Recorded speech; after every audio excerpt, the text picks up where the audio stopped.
What's going on, everybody? It's KRYPTONIAN saying here, bringing you guys another Black Clover chapter review for Black Clover Chapter 354. And wow, Lucius has just crossed the line with this new reveal, and I'm all for the heartbreak that these new paladins are giving to the captains right now, especially with Noel's brother, who looks like he suffered the biggest mental nerf possible at the sight of his dead mother, now being a paladin who's serving Lucius. The dead have come back to life and are now under Lucius' control, and things appear to get more out of hand now than they ever did before in this arc. So with the initial thoughts out of the way, let's back things up a bit and let's look at the chapter itself. So the chapter opens up with Lucius declaring that Judgment Day is coming by saying that he's taken those first steps towards a new world peace, and we then get transported over to the Clover Kingdom and we see what's been going on while Asta's been in the Land of Sun, learning about the Yami clan massacre arc, seeing Yami's sister for the first time, getting beaten up by Yami's sister, fighting that six-headed dragon, and most importantly adding another waifu to his harem when he saw Ichika the day after seeing her in the hot springs nude. We have the Magic Knights gather with some of the captains standing on top of a building. We have Yuno being shown. The captains are carrying out their business as usual. We basically get that calm before the storm moment where Yami looks like he might be using some of that Yami clan riz on Charlotte because he's telling her, you might not be able to hold your liquor, but when all this is over, let's go out for tea, and there are some things I want to speak to you about, which is a huge red flag here. We've all seen enough anime and we've read enough manga to know that when a character starts talking about their future plans, especially in a final arc, either something bad is about to happen or they won't make it through whatever's coming next. It's an absolute of a rule, as it is that some character that's coughing in a slice of life anime, you probably need to be worried about them. We just got a ton of development for Yami with his backstory being revealed, and we have the reunion of his sister coming up. It feels like Tabata is at the very least setting Yami up for some pain, and towards the end of the chapter we see that's exactly what Tabata's doing, only it's not just Yami who's going through the motions, it's everybody who's feeling that pain right now. While Asta's been away, the Clover Kingdom has been evacuating the citizens to the noble realm, and they've been strengthening their borders, which that's definitely not going to help against Lucius, which we'll get to that in a second. And the Spade Kingdom and the Heart Kingdom, they've been taking precautions as well. Everybody's basically on edge right now. It's then that we learn that they've also been seeking out Lucius as well. It's a nice wrap around to what we saw the last time we were here in the Clover Kingdom with the Magic Knight captains. Yuno and Yami, they wanted all the smoke with Lucius, and those boys basically said that they need to send word to Lucius that there's no need for a smoke detector either because they bring in all the smoke for him to see. However, we never saw what occurred on screen, but Tabata finally gave us the answers, and we see William Vengeance state that now all that's left is for them to face the enemy head on in battle, which leads us to a very brilliant spread where we see all the remaining Magic Knights gathered around their captains in front of them. However, they aren't the only ones who've been making preparations. If you'll recall, Lucius was informed about Yuno's rapid leveling up to a point where in only a year and some change, he'd been able to gain enough power to take down several high-level devils all at once, and it was something that was deemed alarming. Lucius knows he's gotten rid of Asta, but Yuno's still a little bit of a headache. He's one that can be defeated, but he's still a headache nonetheless. The same with the captains, and that's where we see that dog come out of Lucius. Captain Jack is carrying on just as usual. He's bragging about how he's gonna slash up the enemy, but no sooner than he utters those words does Lucius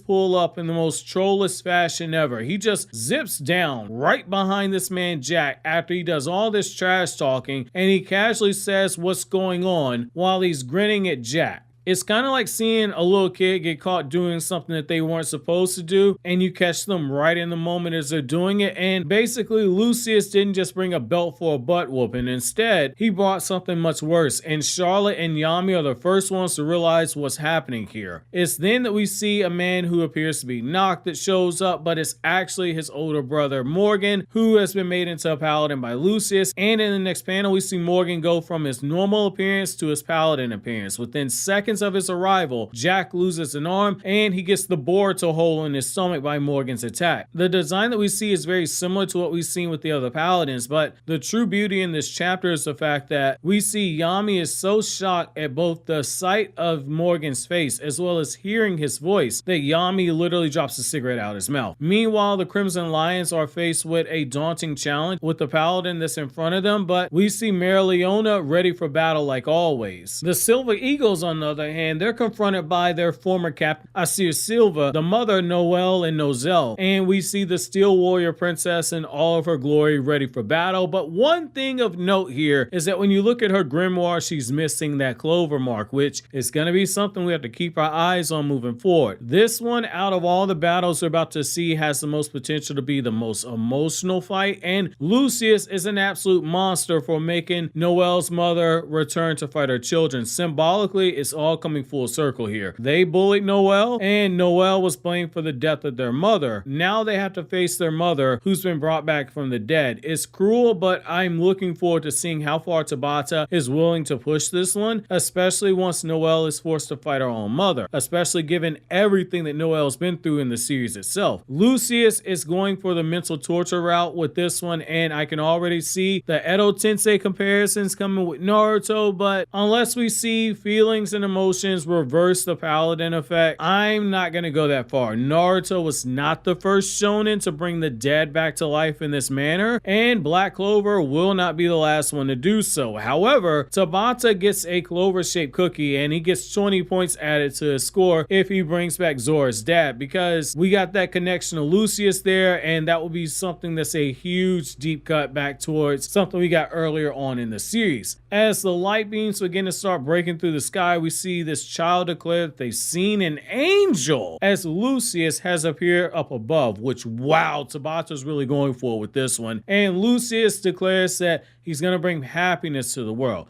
This was a great setup chapter. It seems like the battle lines have been drawn for the first major battles of the final battle itself. I think that this is probably going to end up being in stages because we have the Magic Knights facing the Paladins. We have Lucius being the troll that he is. Nobody's really challenged him yet. And we got the Black Bull still looking for Asta. We got Asta training and likely returning with the Ryus and Seven as backup. It looks like the chaos of the final battle's finally here, and it's just a matter of how much longer Tabata's going to keep his foot on the gas for this one, because these fights have a ton of potential, especially because he's bringing back the loved ones and the emotional thumb screws for characters in order to make them face them, which makes me wonder if Lucius knows about Asta's mom. It might be a slim chance, but he might know about her, because there's no way he brings back Nox's brother, Noelle's mother, Acier, and doesn't bring back Asta's mom, especially given that Libe is noticeably absent from the manga in the last few chapters. Granted, Asta only knows her through Libe's memories, but I think there might be some gut punch reaction if Asta sees his mom. I think one thing that Tabata is setting up here is the obvious fact that Lucius is making himself seem like a savior, and by bringing back those who are dead and letting their loved ones see them, he might be able to swoon some of the weaker willed characters into joining him willingly, because it's the opportunity to see your dead loved ones, have a happily ever after with them. The human heart is strong,